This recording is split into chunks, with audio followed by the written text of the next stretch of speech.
Everybody, welcome. We're in the middle of a series called A Man After God's Own Heart, the life of David in the Bible.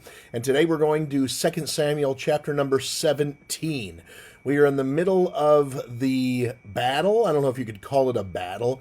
We're in the middle of the coup that Absalom is trying to incorporate and take over the nation of Israel from his own father.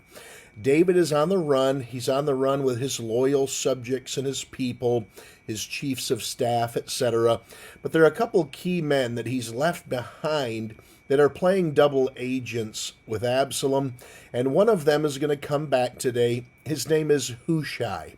David told Hushai to stay back in Jerusalem and to pledge loyalty to Absalom and pretend to be his subject so that he could counteract any advice that a man named Ahithophel would give to Absalom. That's exactly what we're going to see play out today. A little bit of a lengthy chapter, but we need to cover the entire thing today so we can see the whole story play out. And we're also going to give you some information on this counselor named Ahithophel that perhaps you didn't know before. So 2 Samuel chapter number 17, verse number 1. Moreover, Ahithophel said unto Absalom, Let me now choose out 12,000 men, and I will arise and pursue after David this night. So Ahithophel was the counselor of David. Now he's become the counselor of Absalom. And he's an older man, and he's a counselor. He's not a soldier. He's not a warrior. So this is a really unusual request that he's making of Absalom. But he wants permission to take 12,000 men, pursue after David, and kill him. Verse 2, And I will come upon him while he is weary and weak-handed, and will make him afraid. And all the people that are with him shall flee, and I will smite the king only. So Ahithophel's plan is to take these 12,000 men, pursue David, find him weak, weary, and afraid, which doesn't sound like David, does it? And he's going to scare all of the followers of David away, kill David only, and then come back and verse 3, And I will bring back all the people unto thee. The man whom thou seekest is as if all returned.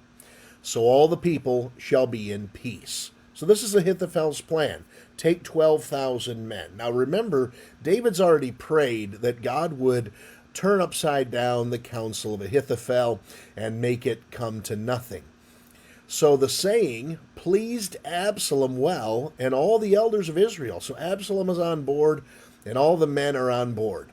Then said Absalom, he's going to get a second opinion here, Call now Hushai, the Archite also, and let us hear likewise what he saith.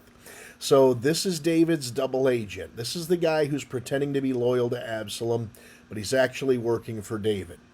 And when Hushai was come to Absalom, Absalom spake unto him, saying, Ahithophel hath spoken after this manner. What shall we do after his saying? Shall we do after his saying? If not, speak thou. So Absalom says, Hey, Hushai, this is what Ahithophel is telling us we should do. What do you think? Is he right or is he wrong? And Hushai said unto Absalom, The counsel that Ahithophel hath given is not good at this time.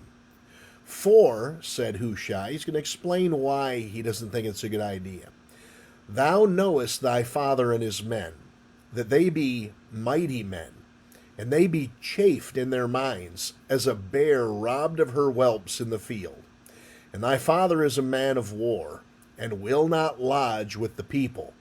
Behold, he is hid now in some pit or in some other place, and it will come to pass, when some of them be overthrown at the first, that whosoever heareth it will say, There's a slaughter among the people that follow Absalom. And he also that is valiant, whose heart is as the heart of a lion, shall utterly melt. For all Israel knoweth that thy father is a mighty man, and they which be with him are valiant men. Therefore I counsel that all Israel be generally gathered unto thee, from Dan even to Beersheba, as the sand that is by the sea for multitude, and that thou go to battle in thine own person. So shall we come upon him in some place where he shall be found, and we will light upon him, as the dew falleth on the ground, and of him and of all the men that are with him there shall not be left so much as one. Moreover, if he be gotten into a city, then shall all Israel bring ropes to that city, and we will draw it into the river, until there be not one small stone found there. And Absalom and all the men of Israel said, The counsel of Hushai the Archite is better than the counsel of Ahithophel. For the Lord had appointed to defeat the good counsel of Ahithophel, to the intent that the Lord might bring evil upon Absalom. So, what did Hushai say in all of that? When he's asked his opinion, Hushai says, No, you're underestimating your dad. Ahithophel says he's weak, weary, and afraid, but he's not. He's angry. He's like a bear whose cubs have been taken from her. He is not going to take this lying down. Not only that, what makes Ahithophel think that David is with the people? He's a man of war. He knows better than to stay with the people. He's hiding out. He's in a pit. He's in a ditch. He's somewhere. He's not going to be easily found. But I'll tell you what we can do. Let you go into battle. See, you're a soldier, not like Ahithophel, this old counselor. You can go in there, and you can bring a group of men, and we'll light upon your father as the dew does the grass, and we will overturn all the people. And if he happens to get into a city, man, we'll just tear that city apart brick by brick until we find him and we kill him. And then we're going to see that the people will rally around you.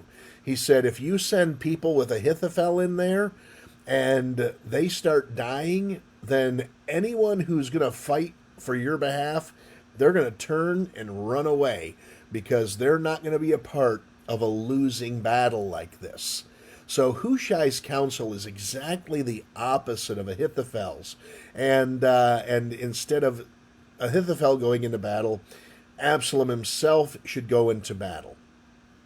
So then said Hushai unto Zadok and to Abiathar the priest. Now remember, these two men are also here by David to spy out what's going on for him. So now Hushai needs to get this information to David, and Zadok and Abiathar are going to be the ones involved with this. Thus and thus did Ahithophel counsel Absalom and the elders of Israel, and thus have I counseled. So he fills them all in. Now therefore send quickly and tell David, saying, Lodge not this night in the plains of the wilderness, but speedily pass over, lest the king be swallowed up, and all the people that are with him. Now Jonathan and Ahimaaz stayed by in Rogel, for they might not be seen to come into the city. And a wench went and told them, and they went and told King David. So, the way this is all planning out is Hushai is supposed to get the information to Zadok and Abiathar. Zadok and Abiathar then get the information to Jonathan and Ahimaaz, and then Jonathan and Ahimaaz take the information to David. So they were staying outside of Jerusalem. So now Zadok and Abiathar have to get the information to Jonathan and Ahimaaz. And so they go and they get the information to them. They tell David, but verse 18, nevertheless, a lad saw them and told Absalom. But they went both of them away quickly and came to a man's house in Bahurim, which had a well in his court, whither they went down. So they got caught spying out, and they got caught giving information to David. Now the truth is, they don't know no one knows what they were saying to David, Jonathan and Ahimaaz. But they know that they shouldn't have been talking with him. And so they hide out in this guy's well, all right? And the woman took and spread a covering over the well's mouth and spread ground corn thereon, and the thing was not known. So this lady helps these two hide out. These are going to be allies for David, aren't they? She covers the well, then she puts corn on top of the well to act as though it hadn't been uncovered in some time. And when Absalom's servants came to the woman to the house, they said, Where is Ahimaaz and Jonathan? And the woman said unto them, They be gone over the brook of water. And when they had sought and could not find them, they returned to Jerusalem. So after failing to capture Jonathan and Ahimaaz, they just come back to Jerusalem. And it came to pass, after they were departed, that they came up out of the well, and went and told King David, and said unto David, Arise and pass quickly over the water, for thus hath Ahithophel counseled against you. Then David arose, and all the people that were with him, and they passed over Jordan by the morning light. There lacked not one of them that was not gone over Jordan. So the news gets to David in time. David is able to escape and get over the river Jordan, and now he's a safe distance away. There's enough distance between him and Absalom and his advancing forces that he's got some time. Notice verse 23, And when Ahithophel saw that his counsel was not followed, he saddled his ass and arose, and gat him to his house, to his city, and put his household in order, and hanged himself, and died, and was buried in the sepulchre of his father. So why did Ahithophel do this? What is going on? Why did this man take this so seriously? Some counselors would have said, oh, you don't want to take my advice? All right, whatever, no problem. I'm here if you need me again. Ahithophel, when Absalom doesn't take his advice, he goes home to his home city, puts his house in order, meaning he gets his affairs in order, making sure the life insurance is paid up and the funeral arrangements have been planned, and then he commits suicide and hangs himself. I don't have the scripture to show you this, but if you'll do some researching into the genealogies of Ahithophel, you'll find that Ahithophel was none other than the grandfather of Bathsheba. So why is Ahithophel turning on David like this? Because he's still angry and bitter over what David did to his family. Now, rightfully, he has a right to be angry and expect that the king would make some things right. He's got a right to these feelings. But because of what David did, Ahithophel decides, I'm going to take this man down. I'm going to kill him.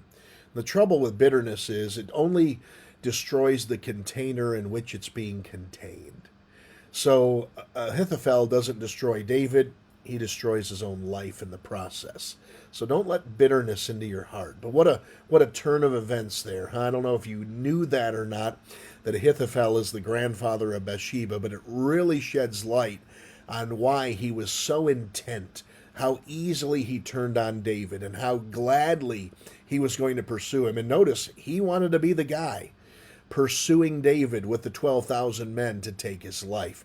He wanted blood on his sword, and he wanted it to be the blood of the man that destroyed the life of his granddaughter. Powerful stuff there. Verse 24, Then David came to Mahanaim, and Absalom passed over Jordan, he and all the men of Israel with him. And Absalom made Amasa captain of the host instead of Joab, which Amasa was a man's son, whose name was Ithra, an Israelite, that went in to Abigail, the daughter of Nahash, sister to Zeruiah, Joab's mother. So Israel and Absalom pitched in the land of Gilead. Let's go through that verse again. I want to see. So Absalom makes Amasa captain of the king's host instead of Joab. Amasa was a man's son whose name was Ithra. Okay, so it's Ithra and his son Amasa. Ithra went in to Abigail, the daughter of Nahash, sister to Zeruiah, Joab's mother. So somehow Amasa's related to Joab. That's what I'm trying to figure out here. So Ithra and Abigail had a son whose name was Amasa, okay? Abigail is the daughter of Nahash and sister to Zeruiah, Joab's mother. Okay, so Abigail and Joab's mother are sisters. So Joab's mother is Joab. Abigail, okay, so they're cousins. Amasa and Joab are cousins. I don't know if that's important, but I figured it out. And it came to pass when David was come to Mahanaim that Shobai, the son of Nahash, hey, there's Nahash again. So Abigail's the daughter of Nahash, and Shobai is the son of Nahash, of Rabbah, the